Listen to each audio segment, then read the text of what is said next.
She baked cinnamon rolls that morning. They were still sitting on the counter when investigators walked through her front door 10 days later, untouched, going stale, sitting in a home where the heat had been cranked up to an almost unbearable level, and where, beneath a surface that had been scrubbed down to the baseboards, the walls, the floors, and the appliances were covered in her blood. Kelsey Barth never finished Thanksgiving dinner. She never made it to Christmas. She never saw her daughter grow into the little girl she had sacrificed everything to protect. And the most disturbing part of this true crime case is not how she was taken. It is how long the person responsible stood in front of cameras, spoke to police, and looked her grieving family in the eyes while pretending he had absolutely no idea where she was. This is a true crime documentary about a woman who did everything right and was destroyed by the one person who was supposed to love her. A case stretching across 2 states involving multiple people, built on deception, so calculated it nearly worked. And at the center of it all sits a question that haunted investigators for months. How do you prove someone was murdered when there is not a single trace of their body left anywhere on Earth? They found a way. And then what they uncover will stay with you long after this is over. To understand what happened to Kelsey Barth, you first have to understand who she was. Kelsey grew up in Idaho in a close-knit family centered around faith, hard work, and loyalty. From an early age, she was drawn to aviation, not as a hobby, but as a calling. She earned her pilot license, then her flight instructor certification, and built a career in an industry where women were still significantly underrepresented. She was disciplined, focused, and deeply committed to the people she loved. She called her mother Cheryl every single day. Not sometimes. Every day. By 2018, Kelsey was 29 years old, living in Woodland Park, Colorado, a small mountain town tucked into the Rockies about an hour south of Colorado Springs.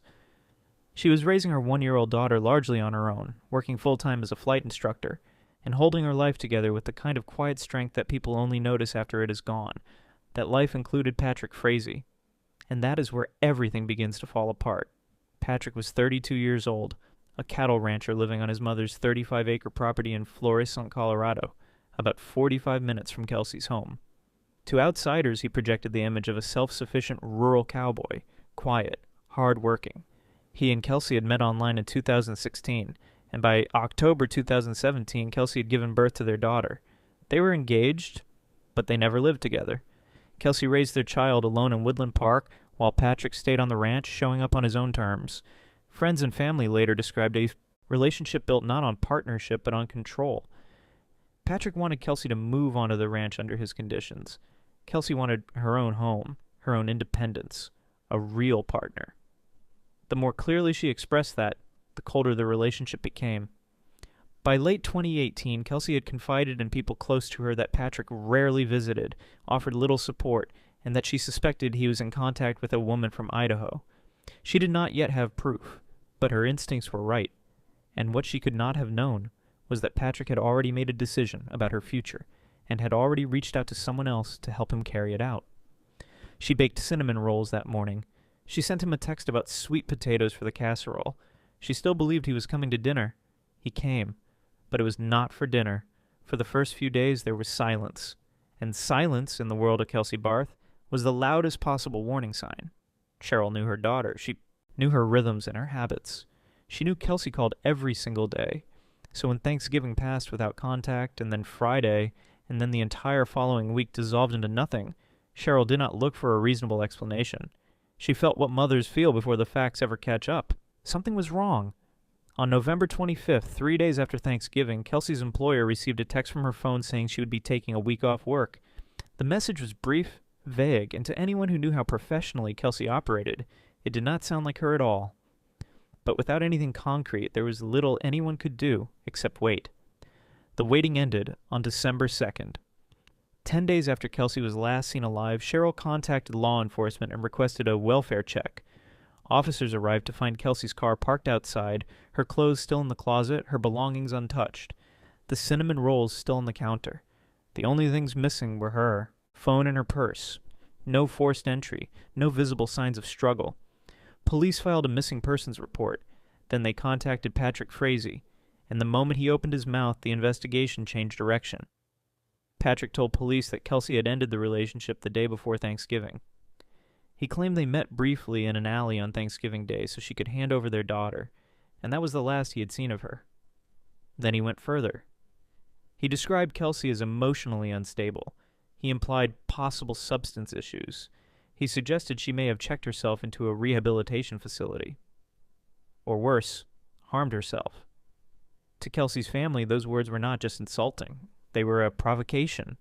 They knew there was no history of substance abuse, no signs of any instability, and they knew with absolute certainty that Kelsey Barth would never, under any circumstances, walk away from her daughter. Whatever had happened to her, she had not chosen it. Surveillance footage confirmed what the family already believed. Cameras captured Patrick entering and exiting Kelsey's townhouse 11 times on Thanksgiving Day.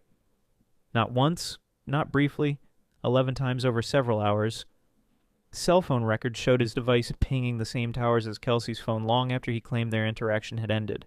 His story was not just inconsistent, it was demolished by his own technology, and then investigators tracked Kelsey's phone to a location nearly 800 miles away, in rural Idaho. Kelsey had no known ties there, no reason to be there. Someone had taken her phone across state lines and used it to send messages. To Patrick, to her employer, and to her own mother, designed to make the world believe she was alive and had chosen to disappear. She had not disappeared. She had been erased, and the investigation was about to find out by whom. It was not just law enforcement who cracked this case. It was a mother and her son who walked into a townhouse, trusted their instincts, and refused to accept what they were being told. Cheryl and her son Clint entered Kelsey's home and immediately sensed something wrong. The heat was turned up to an unbearable level. The cinnamon rolls sat untouched. The refrigerator showed visible cleaning streaks, the kind left when someone wipes down a surface in a hurry, trying to remove something they do not want found. Then Clint walked into the bathroom and stopped cold. There was what appeared to be blood on the toilet. They contacted investigators immediately. This time, law enforcement returned with luminol and cadaver dogs. What they found beneath the scrubbed surfaces of that townhouse was extensive. Blood traces across multiple rooms, on walls, appliances, furniture, and floors. DNA testing confirmed every sample belonged to Kelsey Barth. The case was officially reclassified as a homicide. As investigators expanded their focus, a name kept appearing in Patrick's phone. Records. Crystal Lee Kenny, a nurse from Idaho. Her number showed up repeatedly. When first questioned, Crystal described herself as a casual acquaintance who discussed horses with Patrick. She was measured, careful. She gave just enough to seem cooperative. But the phone records placed her near Kelsey's phone during the Idaho pings, and then a friend of Crystal's came forward with information that changed everything. Crystal had confided that Patrick once told her, in language that left no room for interpretation, that he needed her to take care of his baby mama. He had proposed methods, poison in her coffee, physical violence. He had asked multiple times. Each time Crystal had refused. When investigators returned to Crystal armed with the phone records, the cell tower data, and the witness statement, the wall she had built came down.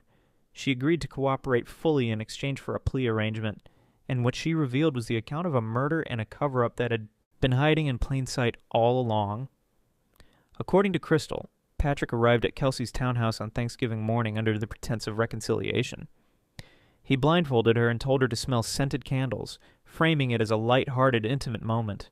It was a setup designed to disorient her and eliminate her ability to defend herself. While Kelsey stood blindfolded in her own home, trusting the man in front of her, Patrick picked up a baseball bat and began to strike her. Her 1-year-old daughter was in the next room. Kelsey begged him to stop. Her final words, according to Patrick's own admission to Crystal, were 2 words. Please stop. He did not. He continued until she was gone, the violence so severe that several of her teeth were knocked loose. Teeth he would later instruct Crystal to search for during the cleanup because he understood that forensic detail could be his undoing. When it was over, Patrick took his daughter, drove to a Walmart, purchased gas, returned to the townhouse, and called Crystal. She did not need an explanation. She understood immediately, and she got in her car and drove 13 hours overnight from Idaho to Colorado with gloves, bleach, and cleaning supplies. When she walked into that home and saw what Patrick had done, she went to work. She scrubbed every surface. She cleaned the stove, the dishwasher, and the cinnamon roll pan Kelsey had used that very morning. Patrick instructed her to search the floors for Kelsey's missing teeth. Together they placed Kelsey's remains inside a black plastic tote, transported it first to a remote location called Nash Ranch, then to Patrick's Florissant property. There they put the tote into a large metal water trough, poured gasoline and motor oil over it, and set it on fire. Patrick's mother, Sheila Frazee, was present. According to Crystal, she stood on the porch and watched the fire burn. She was never charged. She invoked her Fifth Amendment right. Into those same flames went Kelsey's Bible and some of her daughter's toys. Afterward, Crystal took Kelsey's phone back to Idaho and used it to send fabricated messages to Patrick, to Kelsey's employer, and to Kelsey's mother, constructing the illusion that Kelsey was alive and choosing to disappear. Then the phone was destroyed. Patrick Frazee had burned a woman's body on his own property and spent 10 days telling the world she had simply walked away. He had almost gotten away with it. Almost. Patrick Frazee was arrested on December 21st, 2018, less than a month after Kelsey was reported missing. He was charged with first-degree murder, solicitation to commit murder, and multiple counts of tampering with evidence. He pleaded not guilty to everything. The trial began in October 2019. Cameras were banned from the courtroom. Security was heightened, and the community that had spent nearly a year demanding answers was finally going to get them delivered under oath. The prosecution built its case on 3 pillars: surveillance footage placing Patrick at Kelsey's home 11 times on Thanksgiving Day, cell phone data mapping his every movement, and Crystal Lee Kenny, whose testimony connected every piece of physical evidence to a coherent, devastating timeline. The defense attacked Crystal's credibility, pointing to her plea arrangement as motivation to shape her story. They emphasized that no body had ever been recovered. They argued the case was built on circumstantial evidence held together by the word of a woman with her own legal exposure. The jury was not persuaded. What sealed it, the moment no one in that courtroom forgot, came from a former cellmate of Patrick's. While awaiting trial, Patrick had written messages on toilet paper passed to people on the outside, requesting help with the elimination of witnesses, specifically Crystal Lee Kenny and Kelsey's mother, Cheryl Barrett. The man who had described Kelsey as troubled and unstable had been sitting in a jail, cell engineering the deaths of the 2 people most capable of testifying against him. After 2.5 hours of deliberation, the jury returned a unanimous verdict: guilty on all counts: first-degree murder, solicitation to commit murder, tampering with evidence, tampering with a body, every charge, no dissent. The judge described Patrick's actions as vicious and senseless, stating that he had treated Kelsey's body like a piece of trash. Patrick Frazee was sentenced to life in prison without the possibility of parole, plus an additional 156 years. His earliest review date falls in the 2050s. Crystal Lee Kenny received 3 years for tampering with evidence, and served less before being released early. The district attorney called the plea deal a deal with the devil, necessary to secure the conviction, but deeply uncomfortable. Sheila Frazee was never charged, and Kelsey Barrett was never found. Woodland Park volunteers gathered after the trial and restored Kelsey's townhouse. They showed up with tools, paint, and labor, and they refused to let that place remain permanently defined by the worst thing that ever happened inside it. It was a small act, but it was not a meaningless one. None of it brings her back. Her daughter is growing up without her mother. She was 1 year old on the day her father walked into their home and made a choice that shaped the rest of her life before she was old enough to understand what a choice even was. Cheryl Barrett, the woman who called her daughter every single day, who felt the silence before anyone else did, who walked into that townhouse and demanded investigators look harder, is raising that little girl now. Kelsey's family chose not to pursue the death penalty. Her mother said publicly that they believed in forgiveness and placed Patrick's fate in God's hands. That statement, from a woman who had every reason in the world to want something different, is perhaps the most remarkable thing said by anyone connected to this case. Patrick Frazee sits in a Colorado prison. The man who trained cattle dogs, worked a ranch, and presented himself as a quiet, hard-working cowboy. That man beat a woman to death on Thanksgiving Day while her baby was in the next room, burned her body on his own property, and spent weeks constructing an elaborate lie designed to make the world believe she had chosen to vanish. And through all of it, the arrest, the trial, the verdict, the sentencing, he never once publicly explained why. That is the question this true crime case leaves unanswered. Not how, not who, why a woman who loved him, why a mother, why on Thanksgiving, why with such deliberate, methodical cruelty. There's no answer on record. There may never be one. What this documentary leaves behind is not just a legal outcome. It is a quiet, uncomfortable reminder that the most dangerous person in a woman's life is not always a stranger. Sometimes it is the person whose name appears on her phone every day. Sometimes it's the person who is supposed to show up for dinner. Kelsey Barrett was 29 years old. She was a licensed pilot. She was a devoted mother. She called her mom every single day. She baked cinnamon rolls on the last morning of her life because she was planning a holiday and she still had hope. She deserved every ordinary day she never got. She deserved to watch her daughter grow up. She deserved all of it. Say her name, tell her story, and remember her. Not for how she was lost, but for everything she was before she was taken. Her name was Kelsey Barrett.